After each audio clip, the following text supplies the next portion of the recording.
c'est bien. Voilà, c'est bien. Très bien.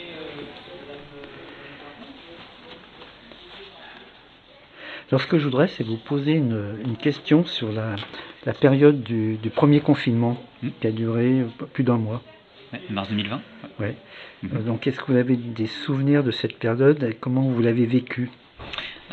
Écoutez, moi je l'ai vécu plutôt bien, puisque lorsque le confinement est arrivé, enfin 24 heures avant le confinement, mon cousin m'a ramené en Normandie avec ma maman et j'ai vécu dans la maison de mes parents durant le premier confinement. Donc il n'y avait pas de souci au niveau de l'espace, puisque c'était une grande maison. J'avais pas de souci non plus au niveau de ma connexion internet, encore que, parce que je vivais dans une petite campagne.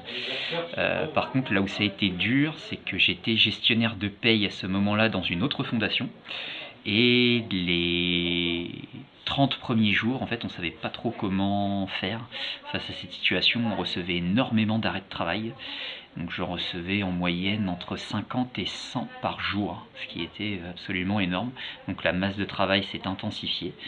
Et ensuite, au moment où il a fallu faire les déclarations au niveau d'un site, du site de l'État, du site du gouvernement pour avoir le chômage partiel, ça nous a rajouté énormément de travail. Donc ça, c'est le mauvais souvenir.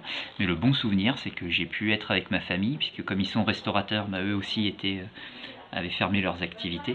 Et du coup, on était tous les jours ensemble et ça nous a permis de nous rapprocher un peu plus durant cette période. Voilà ce que je peux dire.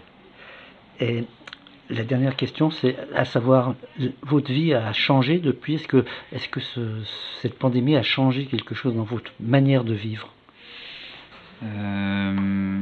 Oui, notamment sur les façons de penser.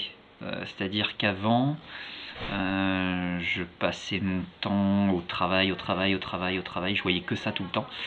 Et face à la pandémie, en fait, où des gens jeunes ont été atteints du Covid, ou des gens de ma famille ont été atteints du Covid et ont eu des effets secondaires assez graves, je me suis dit, finalement, on n'a qu'une vie. Et je me suis beaucoup rapproché de ma famille. En tout cas, j'ai laissé plus de place à l'aspect privé et un petit peu moins à l'aspect professionnel. Je me dis, on n'a qu'une vie et quand il faut prendre un congé pour aller voir sa famille, on le prend. Quand il faut passer du temps avec ses amis, on le fait. Alors qu'avant, je trouvais toujours une excuse pour ne pas y aller. Pourquoi? Parce qu'il y avait toujours quelque chose à faire par-ci, par-là. Donc c'était un peu plus compliqué.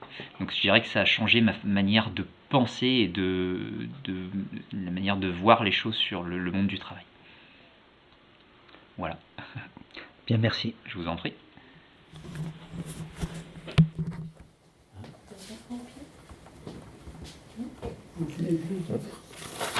C'est juste ça? C'est ça? Oh oui, c'est ça. Parce que moi je donne mon accord pour tout. Photo, vidéo, ok. je sais pas si je dois... Oui, non, c'est pas... Moi, n'importe comment, quand je vous envoyer la vidéo, je vous redemanderai parce que quand je l'aurai vu, s'il y avait quelque chose qui vous gêne, vous le dites, c'est tout. C'est parfait. Mais en tout cas, les photos sont magnifiques. C'était le problème de madame. Il était toujours pieds. Les enfants.